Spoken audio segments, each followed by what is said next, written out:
Rockinitis.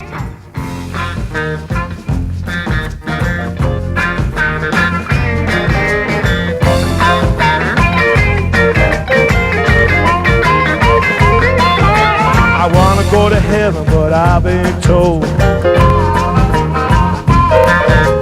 Rockinitis has got my soul. Been rocking and rolling till the break of dawn. Man, I wonder if my baby is still at home. Wonder if my baby is still at home.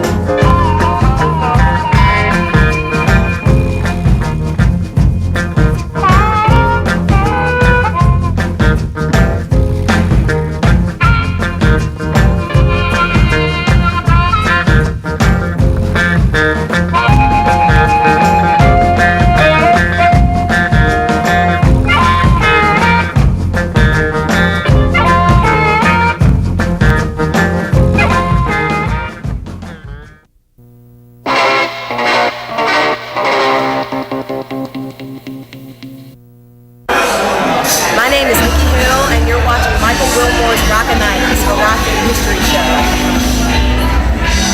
I think we got it. Vancouver Fan Club, how you doing? We're so very glad to be back. Thank you all for coming out. My name is Nikki Hill. Got a rockin' set coming your way. We're gonna do a little soul tune here called Don't Look Down. Down.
for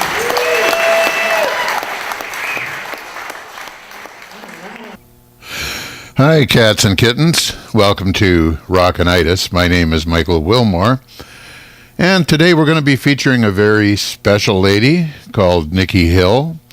But first of all, I wanted to mention that there's this kid on the internet. I came across his blog where he talks about this show, this very show. And he said, my grandmother loves that Rockinitis show. So there's no way I'm ever going to watch it. I'm just interested in new music.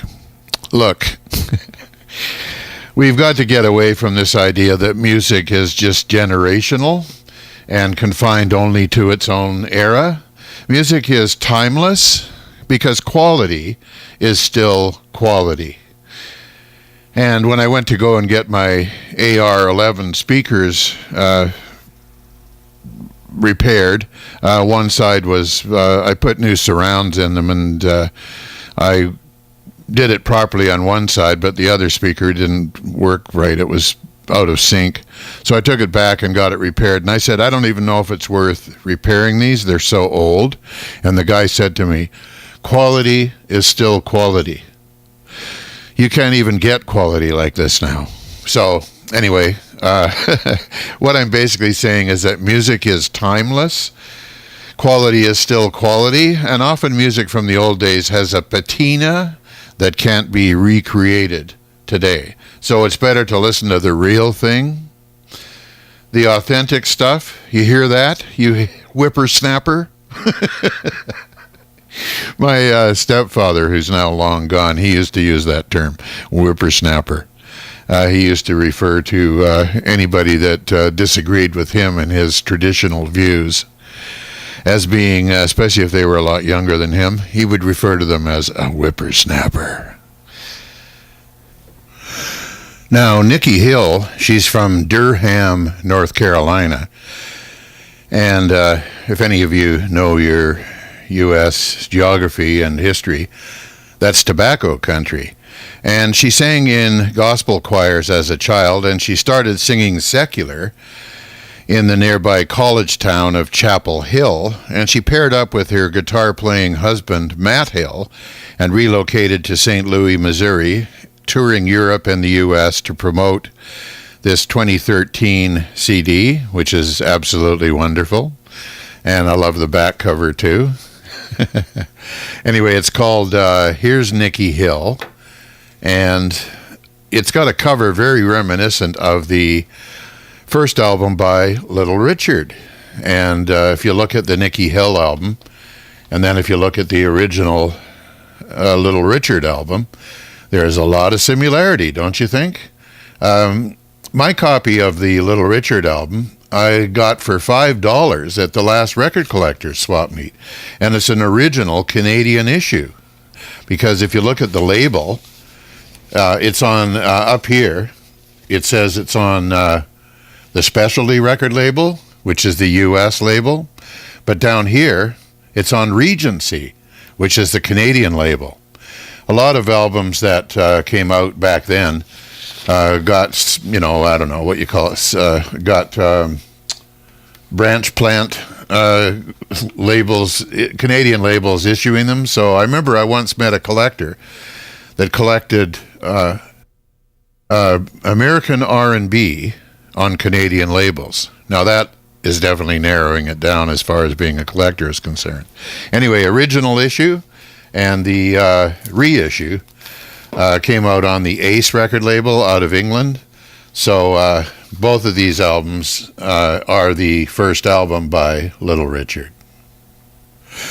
And by the way, when I first got this Little Richard album at the record collector swap meet, I said, how come it's so cheap? After I'd paid for it, of course. It only cost $5. After I'd paid for it, I said, how come a great original classic album like this is only $5?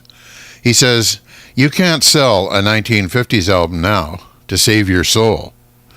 So, I don't know. That stems back to that whippersnapper that I was talking about earlier that's only interested in new music. Well, Music is timeless because quality is still quality, and this Little Richard album is definitely quality.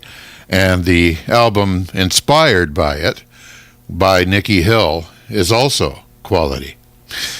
Anyway, when she first branched out on her own after the gospel experience, she got involved in the local punk rock circle.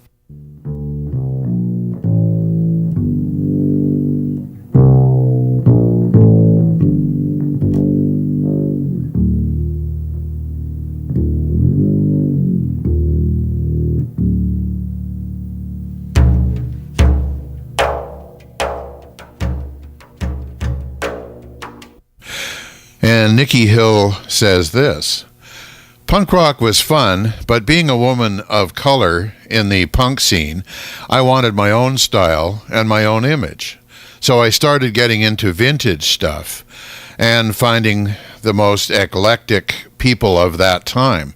So Little Richard definitely inspired that." So she's kind of carrying his legacy forward in a way. So she started getting into vintage stuff, and all this means is that Hill kept the rough edges in her music. She adheres to the punk ideal of autonomy. I like the punk rock thing intellectually. Just a lot of the music I didn't care for. Anyway, she adheres to the punk ideal of autonomy, so she co-produced the CD and owns the label with her husband and co-songwriter, guitarist Matt Hill. As a child, she followed her parents' wishes and sang every Sunday in the Durham, North Carolina church choir. The conductor drilled her in harmony and put her in an adult section of the group when she was 10. Eventually, she lost interest in gospel music when in her teens, but the experience and the training had a lasting impact. And she says, "I credit learning vocal control to being in gospel choirs when I was a kid, because that's where you have to be both soft and harsh." When she was into punk, she dyed her hair green and hung out in a youth center in Chapel Hill, North Carolina. Soon she was singing backup and playing washboard in a punk rockabilly honky-tonk band. Quite an ecumenical mix there. She also met Matt Hill, an upcoming blues musician. So they became a couple, and after they got married and moved to St. Louis, Nikki started to sing during Matt Hill's sets at his request. And the public appreciation and the volume of emails that they got encouraged them to feature her more and more until she became the featured performer of the Matt Hill Band.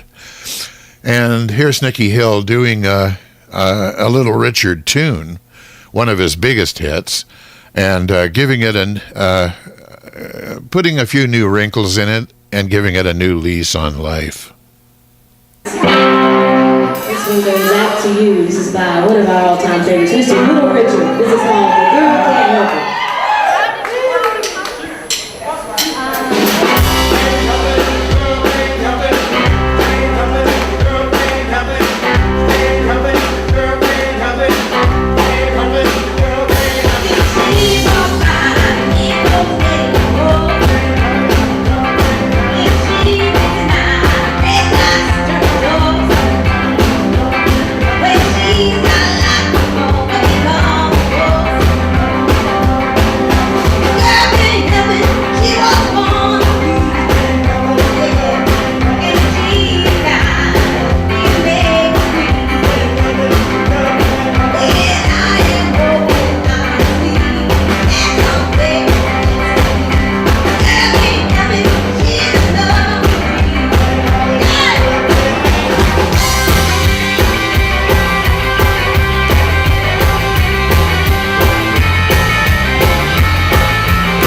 We're going to do this one out to all the lovers in the house.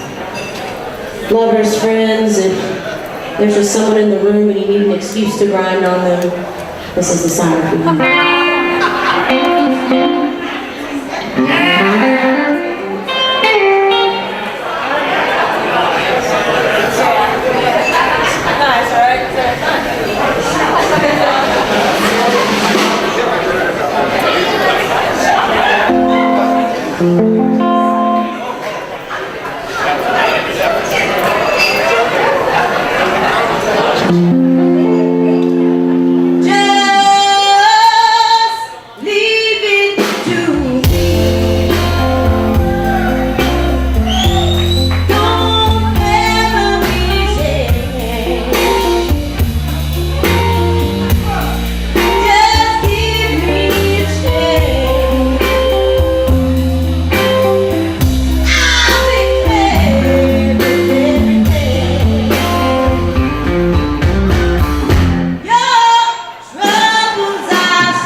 Nikki Hill doing her version of Little Richard's The Girl Can't Help It. Or as Little Richard said originally, the girl can't hep it. Nikki Hill is a petite powerhouse with a booming voice that's as sweet and luscious as it is gritty and raw. That's a quote from Portland Monthly. She gets write-ups all over the place. Turning heads with her vintage dresses, headscarves, and full-sleeve tattoo, just as Etta James did with her signature look, her bleach blonde hair. Nikki Hill brings new life to a classic sound. Nikki is already way beyond her career years in songwriting. The new CD release that she has out now, which is this one here, Here's Nikki Hill.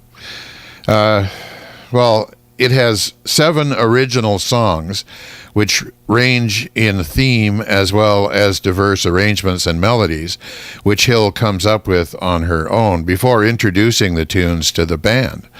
This allows the listener to hear the variety of range that Hill possesses and witness exactly why she is noted for having a voice that can prompt a sweet and luscious tone and then give us a dirty rock and roll snarl that pulls it all together. When not penning new songs, the band works together at taking their favorite songs and rearranging them to deliver something familiar, but very much their own. Matt Hill, Nikki's husband, on guitar, Joe Mayer on drums, and I love working with cover songs, she explains. We pull them apart and then put them back together with the way we want to do them, and that makes our sound. People can still say, "Oh yeah, I know that song." It's a lot of fun, and there's no more fun than seeing Nikki Hill live on the stage. So let's play my all-time favorite song off the Nikki Hill CD, the first one, and we'll just extract the cute little record from it.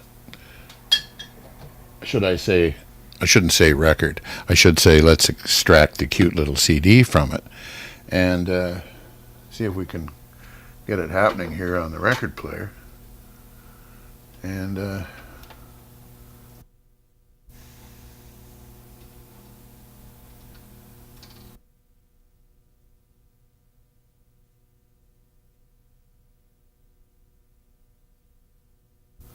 oh, it doesn't seem to want to work. It doesn't, I'll have to switch to another technology now. So we'll go down to the other studio and we'll put on those special glasses and all of that. I'll change my shirt first and go down to the other studio. And we'll play the track there because I have a CD player there. So somebody the other day said on Facebook that I was the conduit to cool. And that means that I'm the pipeline to something that's cool. But I would like to dispute that. I would like to say that I am cool. And if you take another look at me, maybe you'll agree. I am cool. But I have another pair of glasses I would like to use. And with these glasses, these are special glasses. You can activate them, see? They come to life. And I can see a vision that only I can see when I put on these glasses. And that vision is about to start right now.